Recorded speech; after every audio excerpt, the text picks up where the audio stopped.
children as NET declare nationwide strike. Atiku Babache trade words as SGF quits party. Nakan reschedules airlift of Nigerian pilgrims back home. In foreign, Indian Prime Minister Modi meets Myanmar military government leader in New Delhi.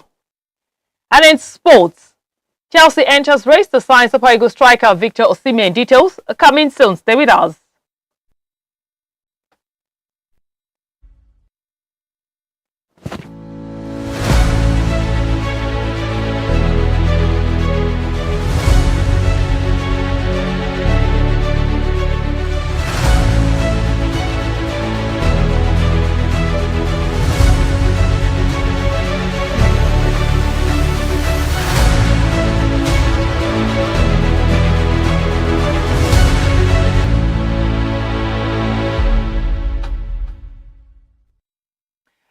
Welcome back. Now the news in detail.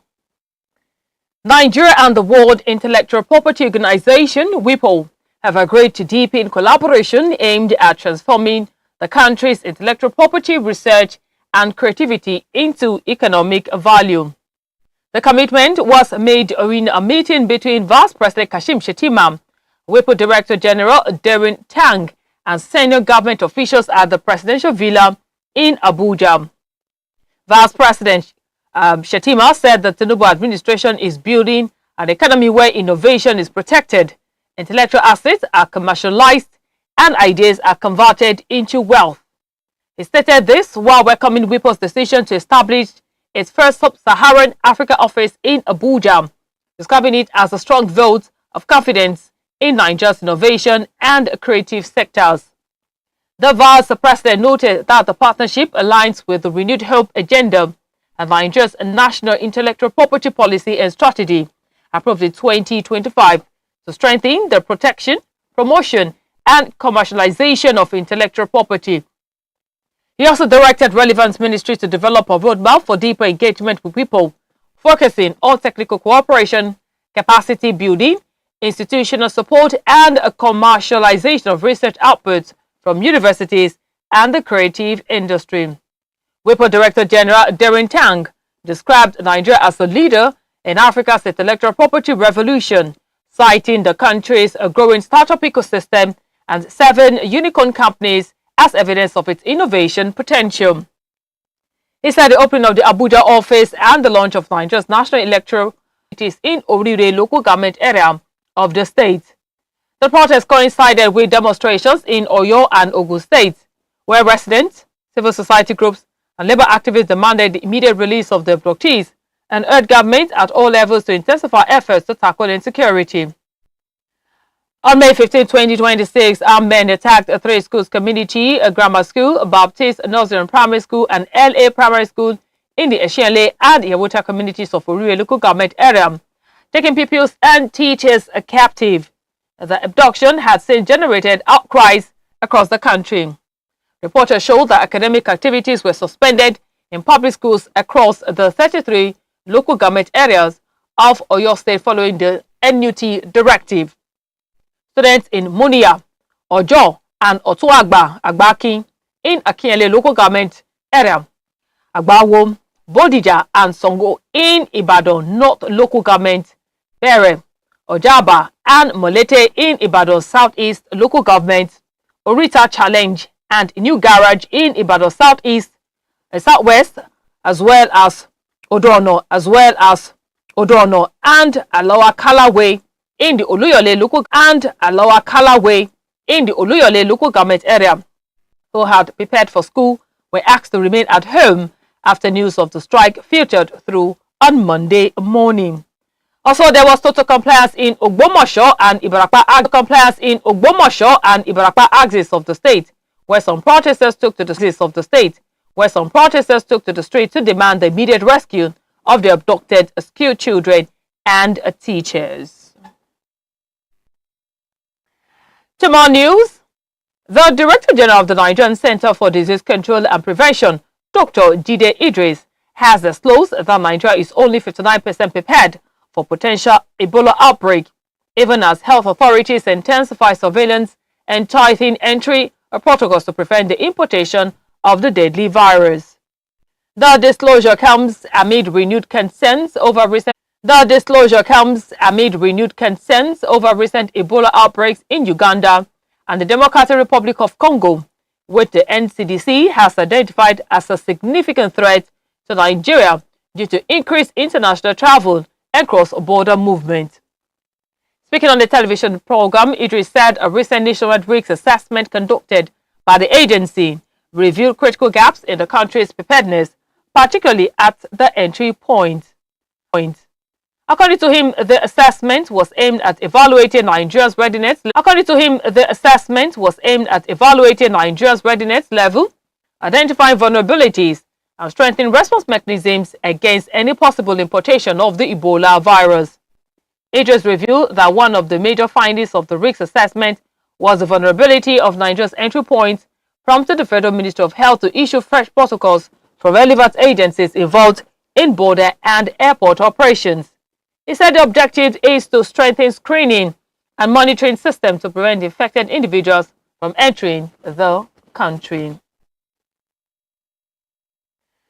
Former Vice President Atiku Abubakar and ex-secretary of the government to the Federation Babachir Lawal on Monday exchanged verbal missiles over the candidates of the African Democratic Congress presidential primaries, which produced Atiku as the winner. Atiku had last week polled a total of 1,846,370 votes to beat former Rivers State Governor Rotimi Amechi and businessman politician Mohammed Hayatuddin to the ADC presidential ticket, with the duo garnering 504,117 and 117,120 votes, respectively. Lawal, until recently, was the chieftain of the ADC and a key opposition figure in the broad coalition against President Bola Tinubu in 2027. While announcing his resignation from the party on Monday, the former SGF slammed Atiku for allegedly influencing the outcome of the party's primaries held across the country. The ex-SGF said the silence which greeted the primaries prompted him to speak and set the record straight.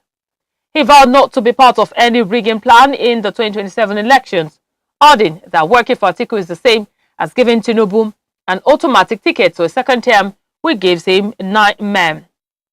However, in a statement issued on behalf of the former vice president by his senior special assistant on public communication, Frank Shaibu, the Atiku camp rejected claims that the ADC primary election was manipulated, insisting that the exercise reflected the will of party members across the country. Atiku's camp accused Lawal of attempting to malign both the party and its members without evidence.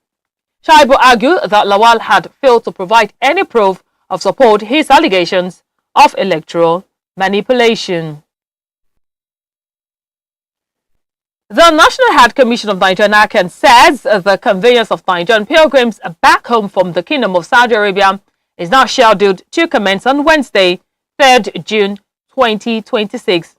The reschedule of the inbound flight may have automatically negated the 5th June earlier announced. NACA's head of aviation, Alhaji Habib Bello, who disclosed the new schedule during a media briefing in Mecca, however, appealed pilgrims to comply with standard rules on luggage to avoid needless obstruction. Citing reason for the new operations, Bello explained that flight schedules are determined by airlines and approved by Saudi Arabia's General Authority of Civil Aviation, GACA, which allocates operating slots to all carriers. He revealed that Max Air would begin return flights on June 3rd, with pilgrims from Nasarawa State, while Flynas and Airpeace would concurrently launch their return operations on 4th June, with pilgrims from Ogun and Oyo states, respectively. You're still listening to News Hour on Operatune Television. More to come after the break. Business, foreign, and sports. Stay with us.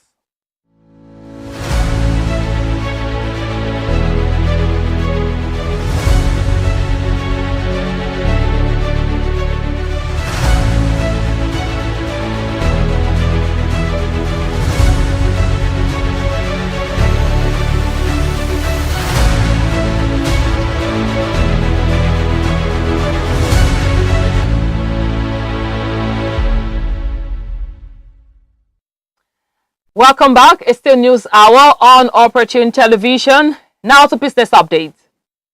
The Minister of Finance and Coordinating Minister of the Economy, Taiwo Oyedele, said Nigeria is moving from a phase of economic stabilization to growth, arguing that the volatility triggered by the removal of petrol subsidy and foreign exchange reforms was an unavoidable consequence of efforts to correct long-standing distortions in the economy. Speaking in an interview with the African Report published on Friday, Oyedele said the government had anticipated the immediate impact of the reforms, including higher fuel prices, increased transportation and logistic costs, rising inflation. According to him, the distortions created by fuel and foreign exchange subsidies could not have been removed without a period of economic disruptions. He noted that the government was aware that removing subsidies would trigger higher fuel prices and inflationary pressures in the short term, but maintained that the reforms were necessary to address structural imbalances and lay the foundation for long-term economic growth. Oyedele said the economy has now largely moved beyond the initial adjustment phase, pointing to signs of improving macroeconomic conditions.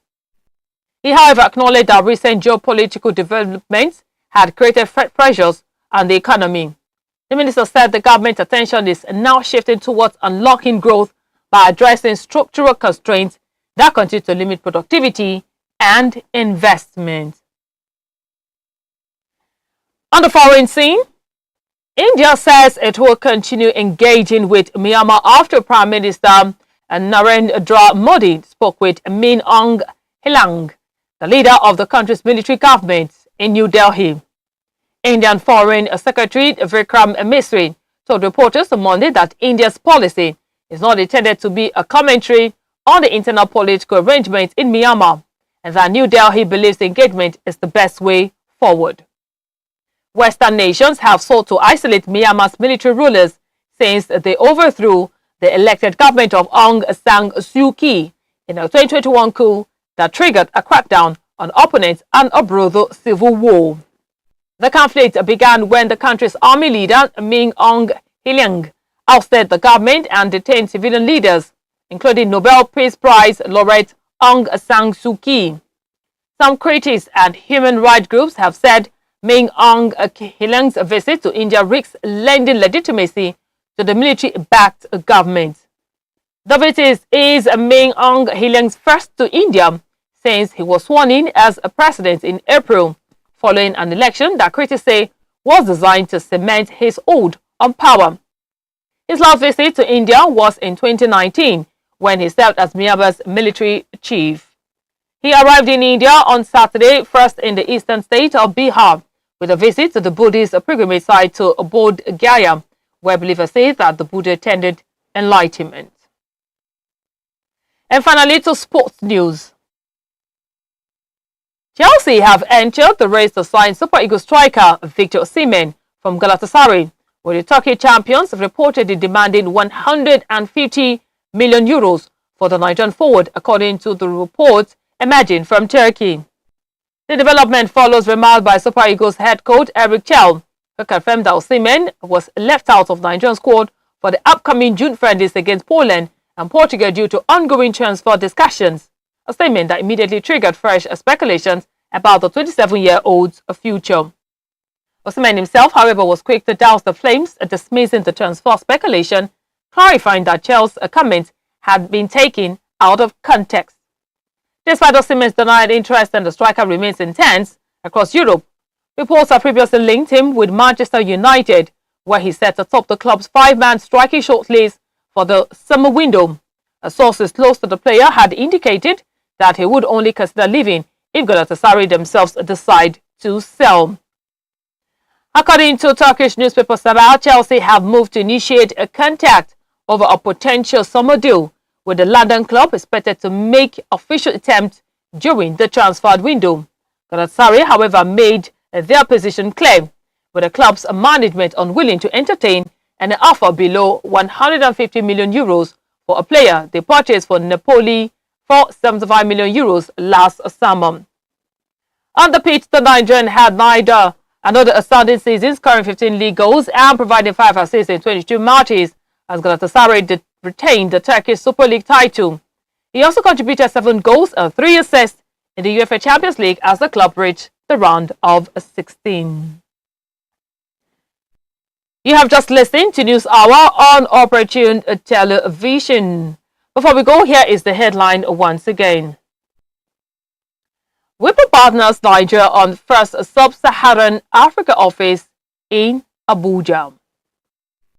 A protest rocks Oyo Ogun over abduction of teachers, children as NUT declare nationwide strike. Atiku Babache words as SGF quits party. NACON reschedules airlift of Nigerian pilgrims back home. In foreign, Indian Prime Minister Modi meets Myanmar military government leader in New Delhi. And in sports, Chelsea enters race to sign Super Eagles striker Victor Osimhen. And that's about for News Hour on Operatune Television. Connect with us on all our social media handles at Operatune TV. Thank you for watching. I am Precious Olushayo. Good afternoon.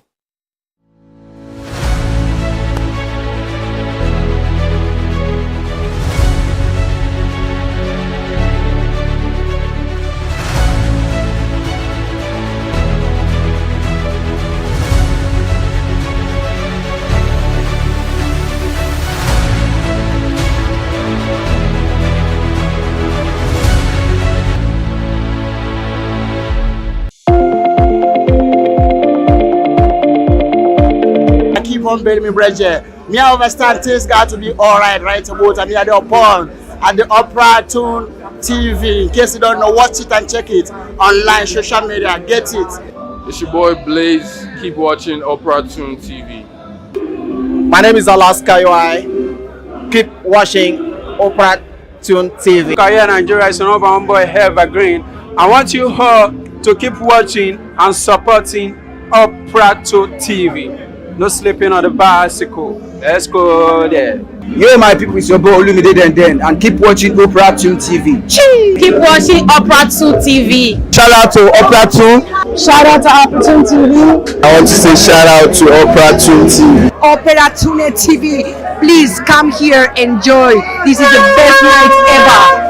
Operatune TV. This is Operatune TV. My name's Bliss Oga Boss. Nice. So shout out to Operatune TV. Bless you all. Peace out. Don't go nowhere. Keep watching